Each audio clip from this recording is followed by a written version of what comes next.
how we classify and consider.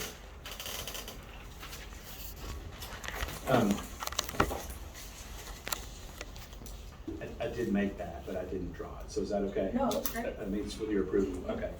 So you can think about how wildlife are impacted by land from this fine graphic here. Of course, like I've been saying, you plant the plants and if you build it, they will come. Plant the plants, you create the community, and the wildlife will come and respond to it. But what plants are there also dictates what we do with the area. What type of ecosystems are there dictate how humans use it. And those are both also influenced by the initial geography of the area. Okay, so the parent material, the topography, that influences plant community and influences what we do with the land. And those two things in turn enhance what wildlife are there. So, why are there bears in East Tennessee but not West Tennessee? Mountain ranges? Because bears prefer mountains? No. Awesome. That's the answer I was hoping somebody would give. Thank you. Oh, well, Right. I am from there. On the bridge. How do bears do in flat wetlands?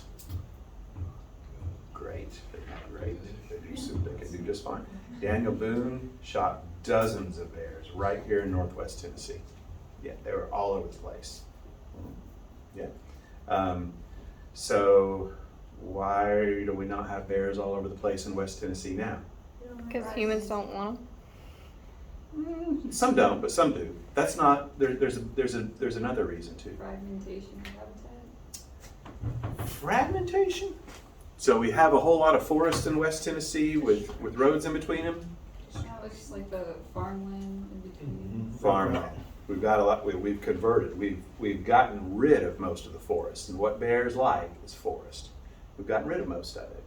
Why have we gotten rid of most of it in West Tennessee, but not so much in East Tennessee? Because the soil is more fertile in West Tennessee, so it's better for agriculture, right? We can't grow this kind of corn and soybeans, in Chattanooga like we can here, right? What do we have that East Tennessee doesn't have so much of? Cottonmouth. Yeah, cotton. That's right. Yep. I was thinking ducks, but the fisheries guys, yeah, absolutely. Yeah, and why? Because it's flatter. We have more broad river floodplains, so we have better conditions for more acreage for waterfowl and for cottonmouths. And East Tennessee is more mountains, and so those mountains have become more valuable for what? Bears, but to humans they become more valuable for what? Timber, and what else? Attraction. What? Attraction. Yeah, for recreation. That's right. So it's worth it to keep a lot of that timber for recreational purposes, and that benefits bears, right? So all these things are related. I'm from Murfreesboro, Middle Tennessee. The geographic center of Tennessee is in Murfreesboro, and that's the center of what's the geological feature right there in Middle Tennessee? Does anybody remember what it's called? No, that's a little bit farther. That's a little bit farther east, right over here. That's the plateau. Middle Tennessee is the what basin? It's the Central Basin. Central Basin. Okay, and the Central Basin has who knows what species of tree is super common there. It grows in what we call glades that we don't see as much here. We still have it, but not as much. Cedars, eastern red cedar. A lot of eastern red cedar. Why? Any guesses why there's a lot of eastern red cedar in the Central Basin? It's because there is a lot of limestone there. Garrett says, yes. What does that have to do with it? What will limestone do? Calcium carbonate. Yes, which does what to the soil? Makes it basic. That's right. It makes it more basic. It makes it less acidic. Pines like more acidic soil. So East Tennessee, where you have more granite, the plateau where you have more sandstone, you have more acidic soil. You have in the understory blueberries, Vicinium, which likes a very low pH, highly acidic soil, right? The Central Basin has limestone, which makes the soil more basic, raises the pH up closer to 7 or so, instead of 6 or 6.5 or 5. And so you get a lot more of these cedar glades, and there's species of wildlife that you have there in the glades because of that, the cedar and the limestone outcroppings. So geography has a huge influence on the vegetative communities, on what we do with the land, and therefore on the wildlife. Wherever you go, whatever you do, if you're going to be managing wildlife, you need to start with what's under your feet. You know, what's the parent material here? What type of rock is most common? What are the soils like? Our soil here is great for agriculture, but an old soil scientist I heard when I first moved to Martin back in '96 said, West Tennessee soils melt like sugar and run like water. They're highly erodible, right? And they are, right? And in that place too, it's a function of the rust that blew off of the Great Plains, you know, during the Dust Bowl years and before. So pay attention to, you know, your foundations when you go someplace and start managing the wildlife and the vegetation. Okay, so you know this, ecological scale, you got biomes, right? And I'm going to talk more about biomes. And within a biome, you have ecosystems. Within ecosystems, you have communities of interacting plants and animals. Within those communities, you have populations of different species, and those populations are made up of individuals, right? It's pretty straightforward. So let's talk about biomes first. A biome can be defined as a large-scale vegetation type of, well, not just vegetation, but group of organisms that have a characteristic appearance that are delineated primarily because of climate. Climate is the primary influence on biome, right? A desert is a desert because it doesn't get, you know, hardly any rain because it's very dry. And Garrett knows all about that from the sun. You were in a desert during a heat wave and a drought. Yeah, that must have been something. Yeah, I saw more rain on my drive back to Tennessee than I did the entire summer. Yeah, that's pretty good. Yeah, glad to have you back. Glad you survived. So you know, savanna, grassland. Which one of these is our biome here in Tennessee? Temperate deciduous. That's right. Temperate deciduous forest. Yeah. Taiga, northern coniferous forest. Where's the nearest taiga? Canada. Yeah, Canada. Yeah. Tundra. Where's the nearest tundra? Above the taiga, northern Canada, right? Tropical rainforest, you know, is it's forest. It's in the tropics. It gets a lot of rain. How much rain? Some people say at least 80 inches. Some people say 100 inches. It gets a whole lot of rain. Okay. So some people say that, yeah, there's about 7 biomes. Some people say, well, you could really break it down into more like 14 or 15 biomes. That's one breakdown that includes polar and high mountain ice. So this particular one is nine biomes. And you, although you don't necessarily see the same species of plant in a North American desert as you do in an African or an Australian or a Eurasian desert, they often have a similar appearance. You know, you see succulents, you see spines, you see sparse growth, you see a lot of growth, you know, following a rain for a very short amount of time. So they might be different species, but they have similar adaptations to the climate. Okay, so a biome is something a little bit broader than something similar called a biogeographic realm. Okay, so biome is primarily influenced by climate. You can have a single biome, you know, that occurs around the globe, like I just described a desert. A biogeographic realm is a contiguous space in which species interact at the broadest scale. So, a desert might be a biome, but a biogeographic realm would be the Mojave Desert. It's not connected to the Sahara Desert, so that's not the same biome. Those are two different realms. They're the same biome, but they're different realms. Make sense? Okay?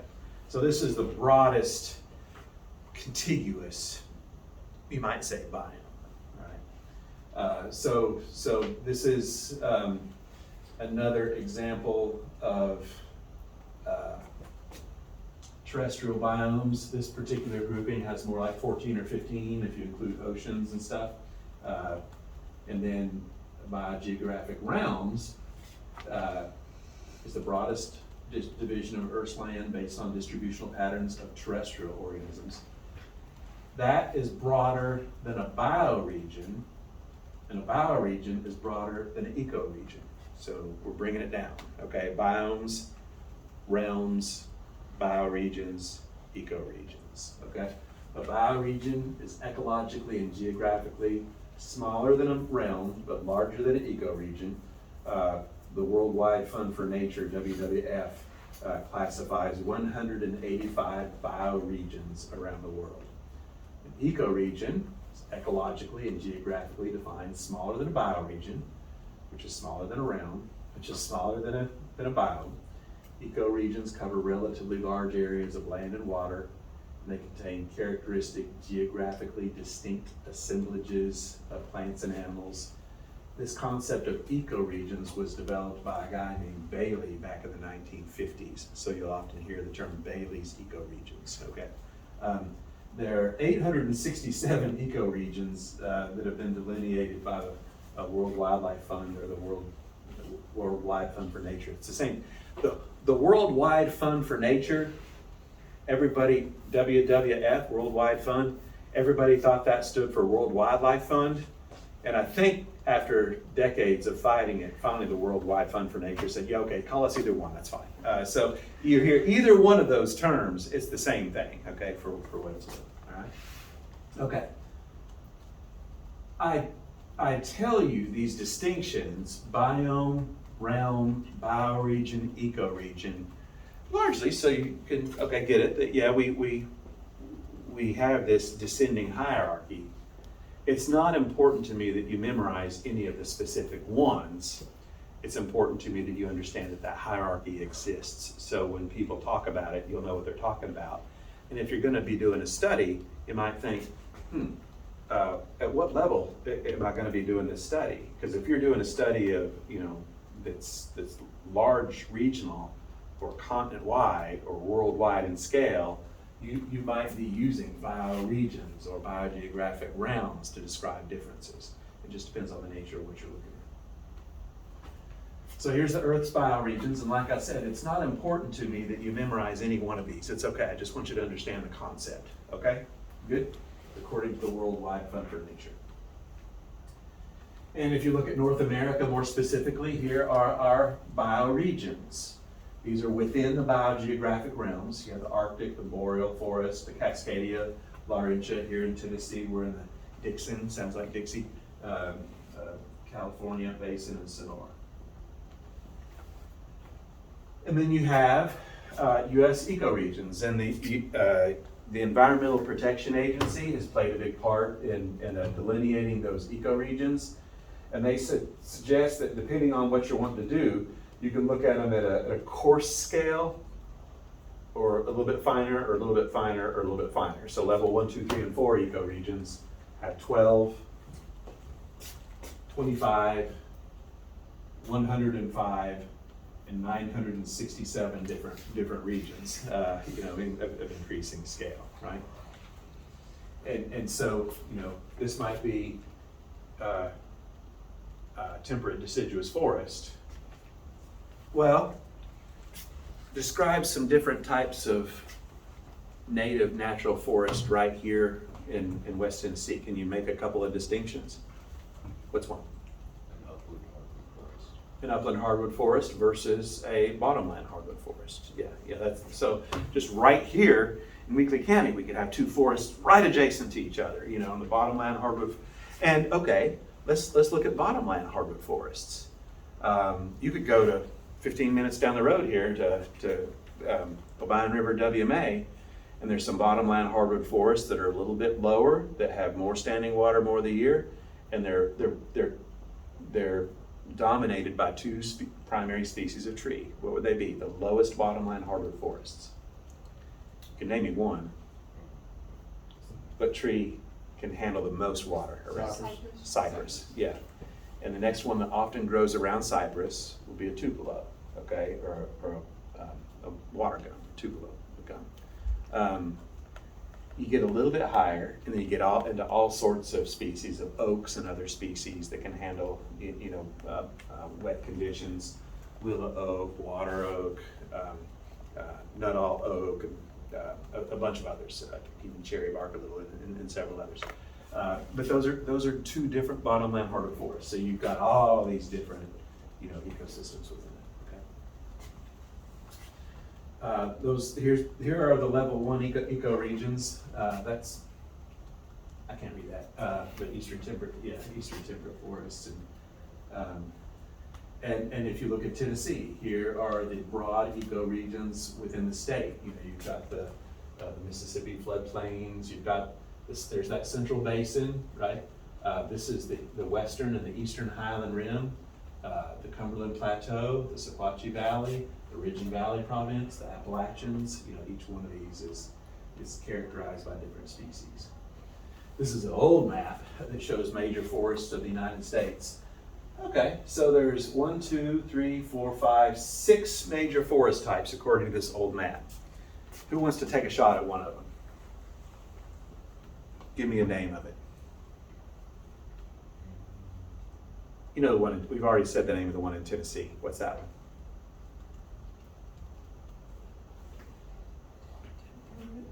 Temperate deciduous forest, eastern deciduous forest. Good, okay. What do you get into a lot more when you get down into the South Atlantic coastal plain and the Gulf coastal plain, that hatching below us? What do you see a lot more of in terms of forest down there? Who's heard of the red-cockaded woodpecker before? That's where they are down there. What? Yeah, pine, the southern pine forest. That's right. You get up above us in the Great Lakes and New England states, and what do you think of? What kind of forest do you think of when you get up there? It is a mixed deciduous and coniferous forest, so it's a mixed forest. You're starting to get some coniferous influence, a little bit, yeah. But what would be a couple of the deciduous trees that you would commonly have up there? Maple. Yeah, that's right. That's where your maple syrup comes from. Yeah. And what are those rough grouse eating in the wintertime? Mistletoe?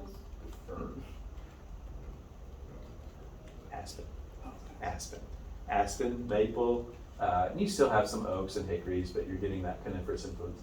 So we call it the northern forest. Okay, that's pretty simple. You get into those scattered forests across the Rocky Mountains in the west. What's that big blank gap in the middle of the country? That's the Great Plains. That's right. And then you get into the Rocky Mountain forest, and that's characterized by pines. A lot of ponderosa pine, but there's several species of pine, some spruces and firs. There's some hardwoods, but mostly ponderosa pine. And then you get all the way out there to the west coast, and we call that the West Coast, or the Pacific Northwestern forest. And there's several species, again, of conifer, with Douglas fir being king out there. I mean, there's a bunch of them. That's where California down there that's where the sequoias and the redwoods are, and you've got spruce, Sitka spruce, and many others. But Douglas fir is kind of king out there. This is actually the most productive timber region in our country. This is rainforest. Port Angeles, Washington, right there gets about 400 inches of rain a year. You need 100 inches to be rainforest. So you get a lot of rains, very fertile, temperate climate. So tremendous tree growth, right? Second most productive timber region in the country is probably up here around Maine. Some conditions. That's 5. We're missing one. What are we missing? Yeah. What kind of forest would you have there? Yeah. You've got mangrove swamps, and that's That is mangrove, we think of as a tropical forest. But we're not quite in the tropics. The tropics are defined at the upper boundary, the northern boundary, by the Tropic of Cancer. And that's just south of Florida here. But we have mangrove swamps right here in southern Florida, identical to mangrove swamps, just right there below the Tropic of Cancer. So we can consider it tropical forest, or if you want to call it subtropical, or since it's north of supertropical forest, but practically tropical forest. Okay. We used to have mangrove swamps in southern Texas as well, but we harvested them all, so that ecosystem is gone. Now, this is another way of classifying vegetation, and we started exploring this pretty heavily, especially in the 1980s. This is using geographic information systems raster data instead of vector data. Okay, all these other ways that I showed you, each of these different classifications had hard finite boundaries, right? What you see here is mixed boundaries. You know, look at that purple and white, right? And it's all mixed up. So any place, you know, there's a cell, you know, that's defined as this type of habitat. And in some ways, for some studies, ecologists find that this is more useful because sometimes those boundaries are kind of arbitrary. You know, it's like, well, yeah, according to this boundary, this is this, and it was 10 years ago, but it's kind of changed to this. So this raster data instead of that boundary vector data creates a more digitized way of classifying different places. This is called the National Vegetation Classification System, and it's been used by the EPA and the Department of the Interior for some studies. So this is different than those other systems, okay? And we go back to vector data. This is the boundaries of the Habitat Joint Ventures. Does joint ventures ring a bell with anybody? You're making me sad. Joint ventures. No. Okay. In 1984, in the mid-1980s, So that's why. yeah, but I've taught about it in multiple classes. Yeah, the executive director of Tennessee Wildlife Resources Agency, Gary Myers, went to Congress as president of the AFWA, Association of Fish and Wildlife Agencies, and said, we need funding to support a plan, the North American Waterfowl Management Plan. Does that ring a bell with anybody? The North American Waterfowl Management Plan, a way to manage our waterfowl. Okay. If that doesn't ring a bell with you, Google it up, please. Okay, you need to know that, all right, you wildlifers.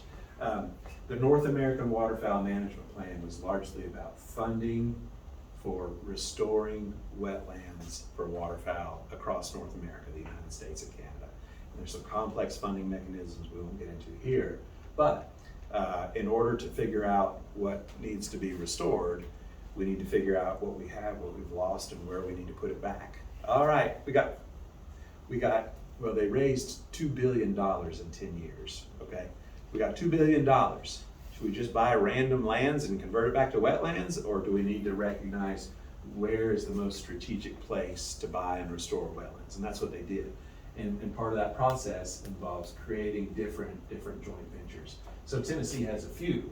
We've got the Appalachian Mountains, we've got the Central Hardwoods, we've got the East Gulf Coastal Plain, and right here, right on the Mississippi River, we've got the Lower Mississippi Valley Coastal Plain joint ventures. So we've got three main ones, and actually four joint ventures in Tennessee, where the goals of wetland restoration kind of differ. You know, which do you think is going to be the greatest priority of those four?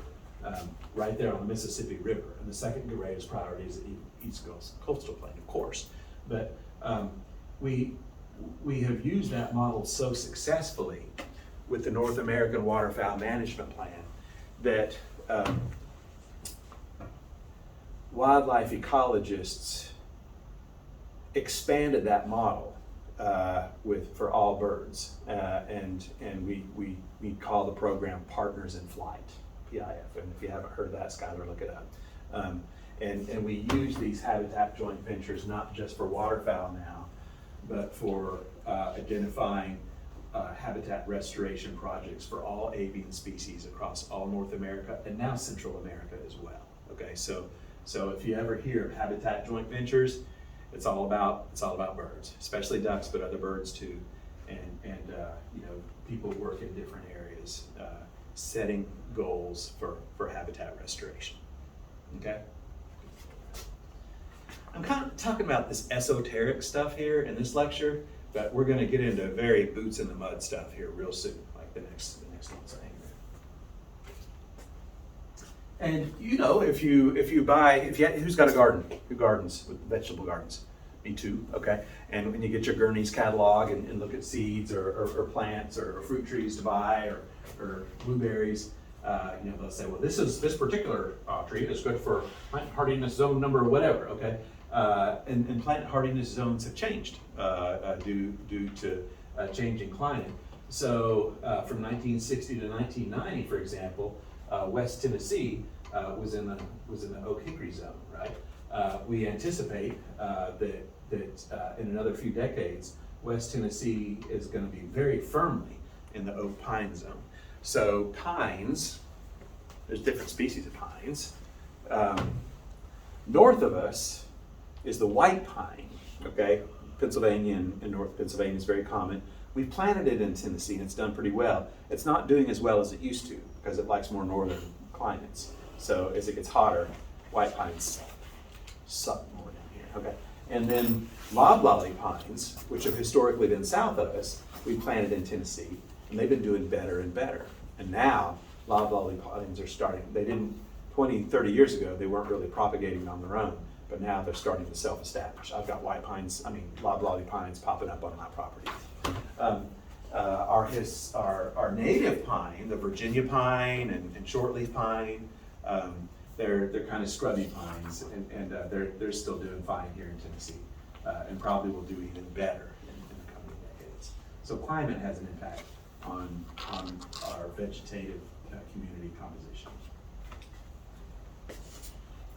So this is, anybody know what this is called? Pine flatwoods habitat. Anybody know what this plant is in the understory? You would see this down in coastal. Saw palmetto. Saw palmetto. Wow, why do we know this so well? Our camping trip in biology lesson. Very good, very good. Okay, yeah, and you have any cool big charismatic megafauna hanging out in Saw Palmetto in southern Florida? Alligators. Oh, some alligators can. Okay, bears. Clapper rails. Huh? Clapper rails, yeah, those are cool. Even the Florida panther, and down in the Everglades, uses some of that saw palmetto. The prairie pothole region you've heard of, centered on North Dakota, but expanding out into South Dakota and Minnesota and even eastern Montana. That's our United States duck factory. A lot more ducks are produced in Canada, but here in the United States, this was king. It's also really good agriculture, so it's been largely drained and converted to row crops. What does alpine mean?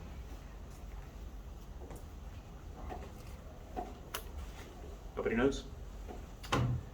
Above the tree line, too high an elevation for trees to easily grow. Okay?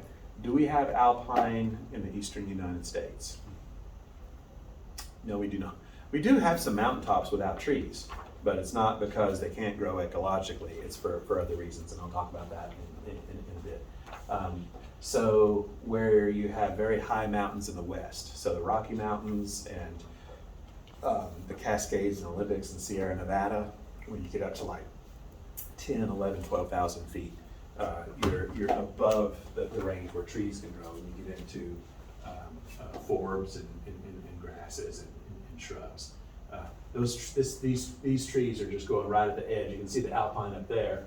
They're just right at the edge of the alpine. These trees are stressed. They're not doing very well. There's wind where those trees are all twisted at the edge of the alpine. And sometimes in coastal zones, we call that Krummsfeld. That's German, and I don't know what it means, but I think it's probably twisted trees or something like that.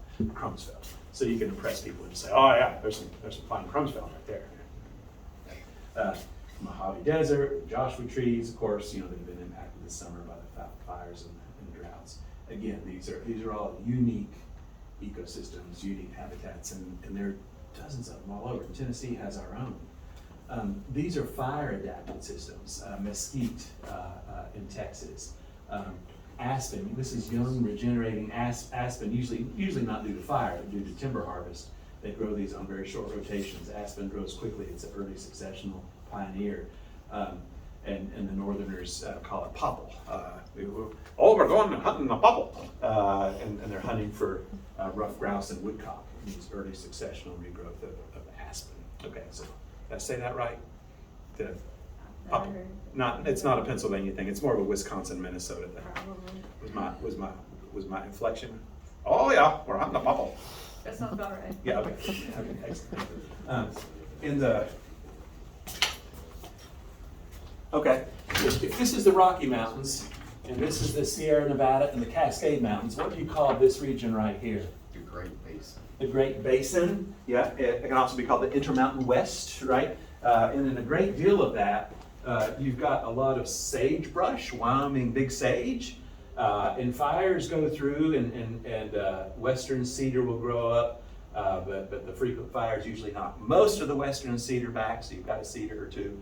But what have we done with fires in recent decades? As much as we can, we try to put them out, so that lowering the fire return interval, the fire frequency, has resulted in a strong encroachment of junipers, and here a strong encroachment of mesquite. So we're changing those ecosystems, and sage grouse, for a variety of reasons, are endangered or threatened because of that encroachment of a forest in an ecosystem, and other factors too, like overgrazing in an ecosystem that used to be something very different.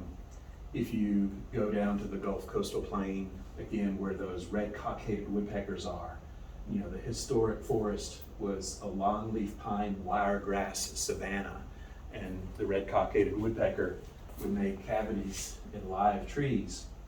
And it was a savanna, so they could look out and see no avian predators. It's cool. You'd go out.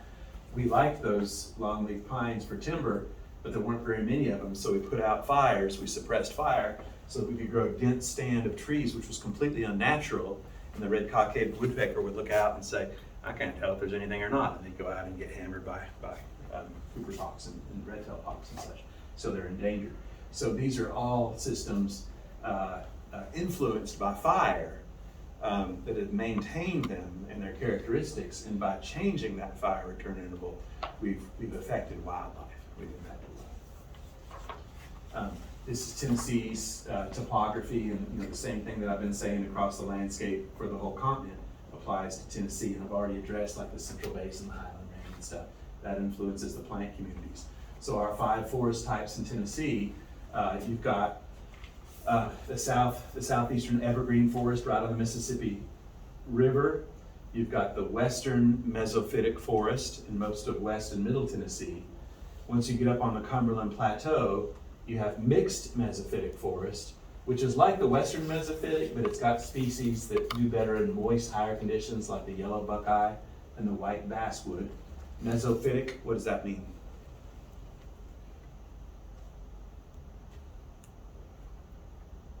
Moist loving, mesophytic moist loving. And then in northeast Tennessee, oak chestnut forest, which used to have a lot of American chestnut, but doesn't anymore. We hope it will again someday. And in southeast Tennessee, oak pine forest.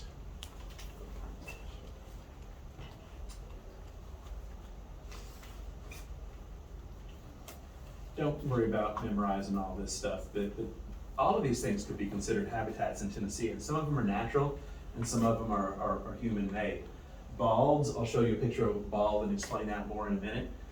Bridges and overpasses, for rock doves, for pigeons. Buildings, tall buildings in cities for peregrine falcons. Caves and cliffs. We call cliffs rock outcroppings, like on the Cumberland Plateau. Ecologists call them rock houses. And there are many species of wildlife that do very well there, like spotted skunks. They use those habitats a lot. Cedar glades in Middle Tennessee, cane brakes in West Tennessee. I'll show you pictures. Cranberry bogs. We have those in East Tennessee. I'll show you a picture. Cypress swamps in West Tennessee. Dumpsters. Skunks love them. I've got to use them all the time. They nest under.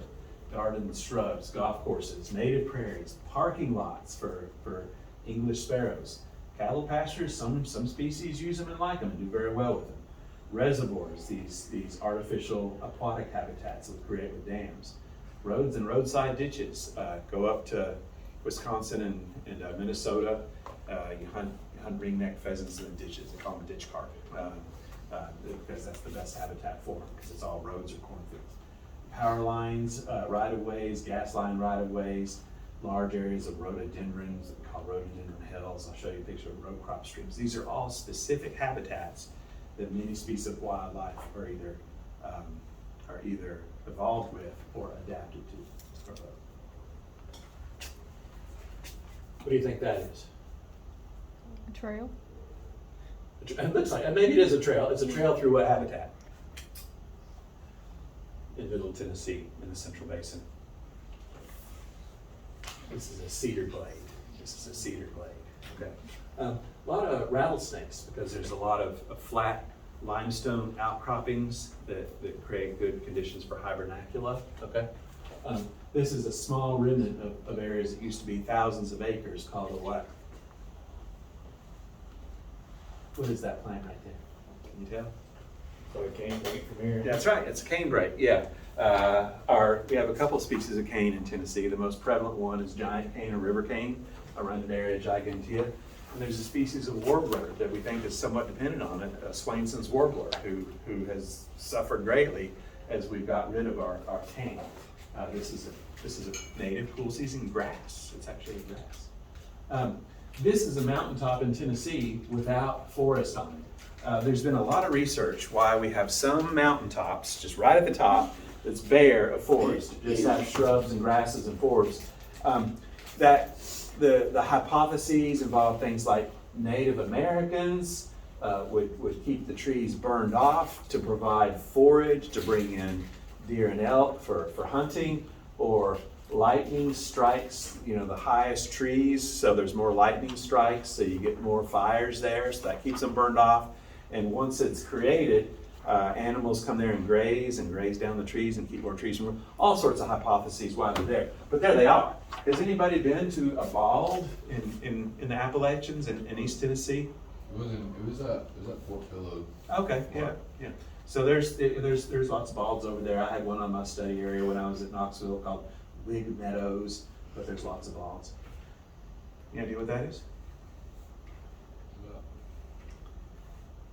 This is rhododendron maximum. It's a shrub native to eastern Tennessee called rhododendron, and they would occur, and they still do, over sometimes hundreds of acres, and they're called rhododendron hells. And you can look on a map, and it'll say this is Jeffrey's Hell. It's 500 acres, and they're called hells because pioneers would be going to a friend's house, and they'd say, I'm not going to go around, I'm just going to go through. And they would go through and get stuck in that thing for like a week trying to get out with their horse. So they call them hells. But great habitat for rough grouse. They don't eat the leaves, but it's good cover from predators. This is the East Tennessee cranberry bog, a very specific habitat, has a unique yield of plants and animals associated with it. I think this is my last slide. So Tennessee has about 10% of our land is public land, okay? 90% is private land. And as future wildlife managers or habitat managers, the percentage of public and private land will play heavily into how you manage habitat. Oregon was 50% public land. They had 14 national forests. And it was a heck of a lot easier to manage wildlife on public land than on private land, trying to get private landowners to do what they didn't want to do. Nevada's 85% public land, but of course it's desert. So you're kind of limited. Tennessee's 10%. So you better be really good at working with private landowners, right, to manage their lands for wildlife, and B, really good at maximizing the lands that you do have to work with. So those lands include about 1.5% wildlife management areas and refuges, that's owned by TWRA. 0.5% national wildlife refuges in West Tennessee, owned by the U.S. Fish and Wildlife Service. 1.75% state and national parks, which can do a lot of good stuff, but there's no hunting there, right? 3% state and national forests, Okay, you can hunt there and work a lot with those guys. Tennessee Valley Authority, Corps of Engineers, military lands, 2.25%, but those military lands like Fort Campbell or AEDC, Arnold Engineering Development Center at Tullahoma, you know, their military activities come first. You can only do so much there. We have 75 natural areas that cover over 100,000 acres. We have 19 of those are glades and barrens on 5,000 acres in Middle Tennessee. So as future wildlife biologists, I would really encourage you guys not to think so much in terms of turf. Well, forests are going to do what forests are going to do. TVA and Corps of Engineers, they're going to do what they're going to do. We have our WMAs, and we're going to work with guys. They're not making any more real estate, and people are taking up more and more space. And we have got to work as partners with all these people and find where we have common goals to restore habitats for all the wildlife in Tennessee. That parkland, that forest land, that Corps of Engineers, and even military land, there's some phenomenal habitat on that. And there's plenty of things that they would be willing to partner with us on to optimize that for wildlife.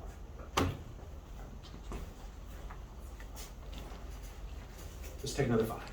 Good. How we doing? Everybody a little bit weary? A little? Okay. All right. It's better than 3 hours